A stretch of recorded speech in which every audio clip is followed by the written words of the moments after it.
Salut, j'espère que vous allez bien. Moi, ça va super bien d'ailleurs. Si vous êtes nouveau sur la chaîne, n'hésitez pas de vous abonner. N'hésitez pas non plus d'activer la cloche de notification pour ne pas manquer nos prochaines vidéos. Mais aujourd'hui, j'aimerais bien que l'on partage un tout petit peu sur un sujet très important, très intéressant. Il y a des gens qui ont vraiment du mal à économiser de l'argent et c'est une chose qui est fréquente chez plusieurs personnes. Mais aujourd'hui, j'aimerais bien partager avec vous sur un tout petit point une petite expérience que j'aimerais que tu puisses essayer ensemble avec moi. Alors, c'est un conseil que j'ai donné à un de mes frères de famille qui avait vraiment du mal à économiser aussi de l'argent. À chaque fois qu'il travaillait et qu'il touchait un tout petit rien, cet argent lui servait à des dépenses inutiles. Alors, il est venu me voir pour demander conseil. Je lui ai donné une petite expérience à faire et ça a été bénéfique pour lui et pour plusieurs autres personnes. Et je voulais bien partager cette petite expérience avec toi. On va être plus basé sur les réseaux mobiles ici même en République démocratique du Congo. Quand je parle des réseaux mobiles, je suis en train de faire allusion à Airtel Money, je fais allusion à M-Pesa, Orange Money. On va faire une petite expérience, je vais t'expliquer. Je ne veux pas être très rapide avec parce que c'est important que tu saches comment ça se passe. Je vais prendre le cas de quelqu'un qui utilise les réseaux Airtel.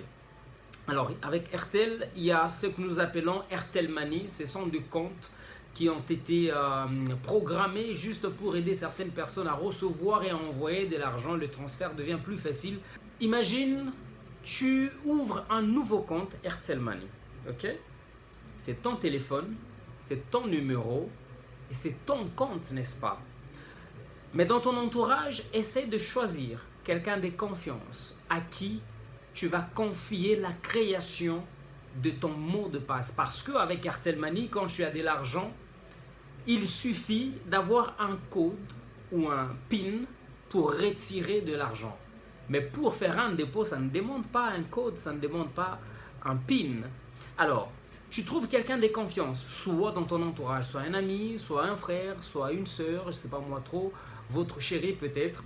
Vous gardez votre téléphone ainsi que le compte qui a été ouvert.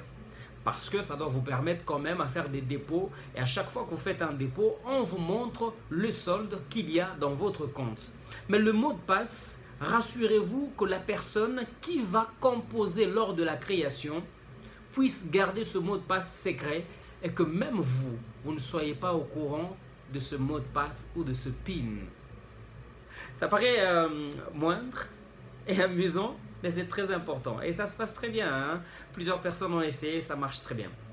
Ça veut dire que tu crées un compte, Airtel Money par exemple, ou M-Pesa par exemple, Orange Money par exemple. Mais le mot de passe, ce n'est pas toi qui le mets. C'est quelqu'un d'autre, quelqu'un de confiance qui met le mot de passe sans que tu ne le connaisses, ce mot de passe. Tu as donc la facilité, à chaque fois que tu travailles, tu as trouvé quelque chose. Je ne dis pas que tu vas tout épargner parce que tu as deux besoins, n'est-ce pas? Ça veut dire que tu vas prendre une partie de ton gain, que tu vas faire un dépôt dans ton compte Orange Money, Airtel Money ou M-Pesa.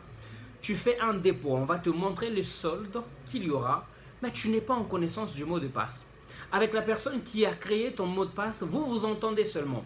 Si tu t'es dit que je veux retirer mon argent à partir des 6 mois par exemple, la personne reste aussi focus sur cette entente. Ça veut dire que si tu venais avant que 6 mois ne soient totalisés, je ne veux pas accepter que tu retires de l'argent. Je ne veux pas accepter de te remettre le mot de passe. Si tu t'es dit pendant une année, je ne te montrerai pas, je ne te donnerai pas le mot de passe si une année n'est pas encore totalisée. Ok? Et donc, à chaque fois que tu travailles, tu trouves quelque chose, tu trouves de l'argent, tu payes, une partie que tu dois épargner, tu envoies ou tu fais un dépôt dans ton compte. Et chaque fois, chaque mois, chaque semaine par exemple, ou peut-être quand tu es en train de déposer ton argent, le solde t'est montré, mais impossible de retirer parce que tu n'as pas de mot de passe. Je sais que ça paraît fou, hein, mais c'est quand même tentant, ok? C'est quand même tentant, bien que ça paraît fou. Essaye et tu verras.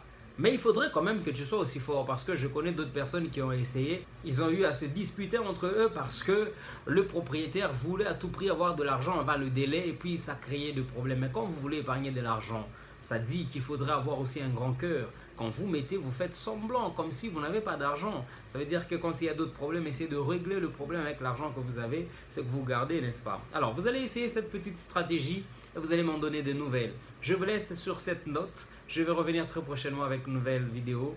Abonnez-vous massivement, partagez le lien, invitez plusieurs personnes à s'abonner, invitez plusieurs personnes à activer la cloche de notification pour ne pas manquer nos prochaines vidéos. D'ici là, portez-vous bien. Ici le coach Nems. Bye bye.